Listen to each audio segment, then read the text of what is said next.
This Eternal Antvivarium has been a self-sustaining ecosystem for more than 3 months now. How's it going, you might wonder? And what has happened?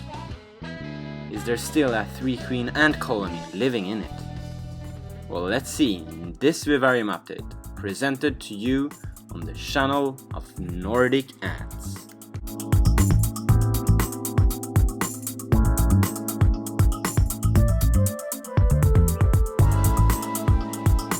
As said, around 4 months ago we built a possibly eternal antvivarium. An eternal antvivarium is defined by us as an enclosed self-sustaining ecosystem that includes lots of different fauna and flora living in balance within. What's special with this vivarium is that it houses one or more ant colonies in it. That said, we are now taking a chronological journey into this enclosed ecosystem's life, starting 1 week after creation, as we introduced our 3-queen Formica colony.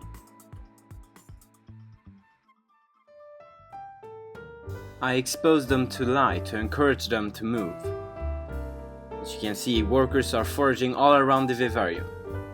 Doing this, they actually also found a gift of mine that had been offered for the vivarium's inhabitants, because remember, the ants are not alone.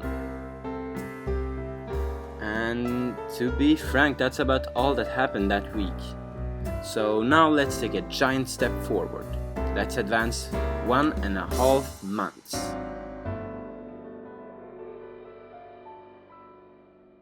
The flora had boosted in life. The enclosed habitat had transformed the atmosphere into a semi-tropical one. This may profit some, but others not.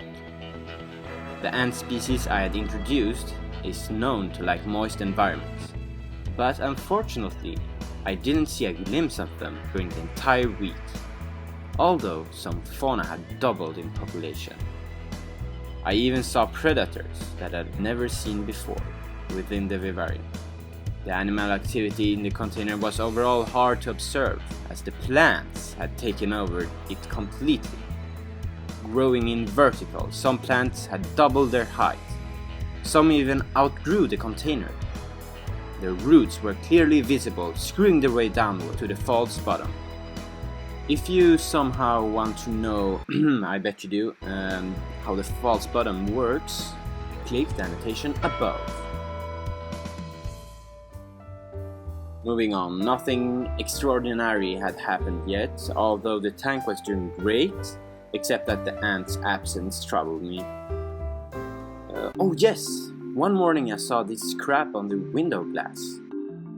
It's pretty weird looking. If someone managed to figure out what this is, I would be really happy. I may shout out you in my next video.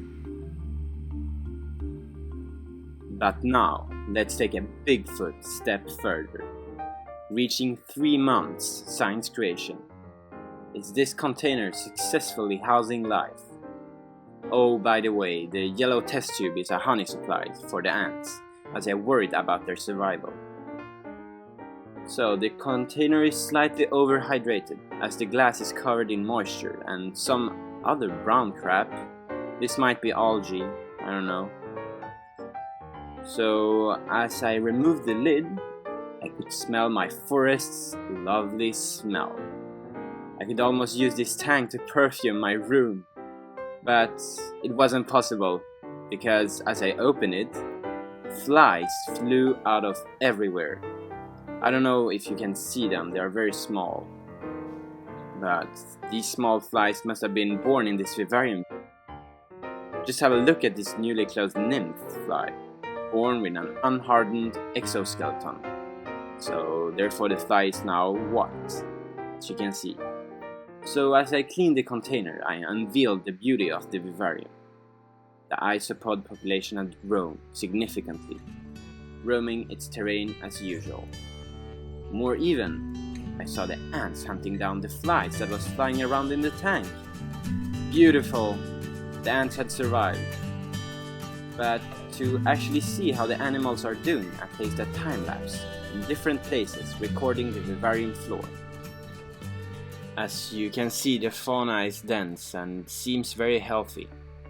It mainly consists of isopods, but sometimes different organisms that fulfills a different task in the vivarium passes the camera.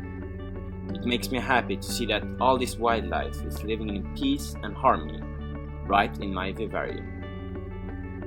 But how is the ant colony doing? Well, there's only one way to find out.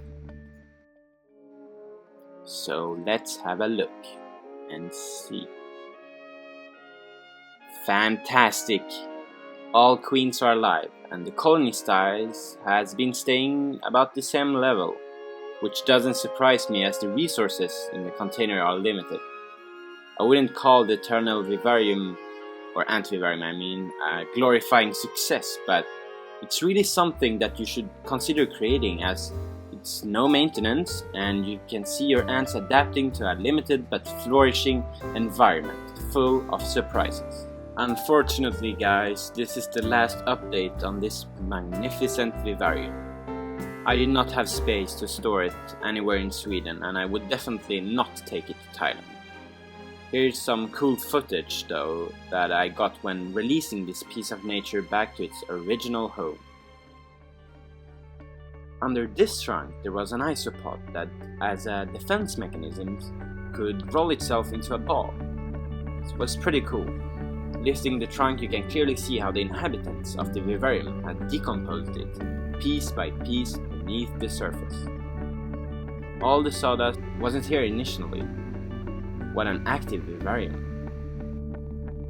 Last but certainly not the least, I released the ants, hoping that they will one day raise a major colony in my garden. Wrapping up, I am saying goodbye to my first Eternal Antvivarium, and I can assure you, it won't be my last.